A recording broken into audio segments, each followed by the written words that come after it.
പണ്ട് ചൈനയിൽ ഒരു വൃദ്ധനും മകനും താമസിച്ചിരുന്നു. പണമില്ലെങ്കിലും അവർക്ക് സുന്ദരനായ ഒരു കുതിരയുണ്ടായിരുന്നു. ഗ്രാമത്തിലെ രാജാവിന് പോലും ഇത്ര നല്ല കുതിരയില്ലായിരുന്നു.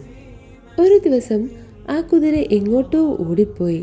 അയൽക്കാർ പറഞ്ഞു, എന്തൊരു കഷ്ടമാണിത്, വലിയൊരു ദൗർഭാഗ്യമായല്ലോ.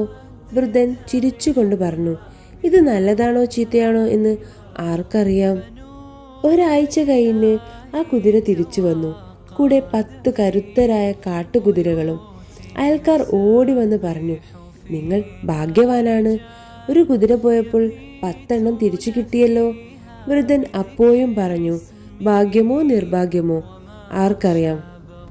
പിന്നീട് പുതിയ കുതിരകളെ മെരുക്കുന്നതിനിടയിൽ വൃദ്ധന്റെ ഏക മകൻ വീണു കാലൊടിഞ്ഞു.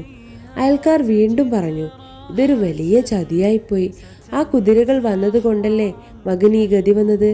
വൃദ്ധൻ ശാന്തനായി പറഞ്ഞു, സാരമില്ല, ഇതിൽ എന്താണ് ഒളിഞ്ഞിരിക്കുന്നതെന്ന് നമുക്കറിയില്ലല്ലോ. പെട്ടെന്ന് നാട്ടിൽ യുദ്ധം വന്നു. യുവാക്കളെ എല്ലാം സൈന്യത്തിൽ ചേർത്തു. മിക്കവരും യുദ്ധത്തിൽ കൊല്ലപ്പെട്ടു. എന്നാൽ കാലൊടിഞ്ഞതിനാൽ വൃദ്ധന്റെ മകനെ മാത്രം അവർ കൊണ്ടുപോയില്ല.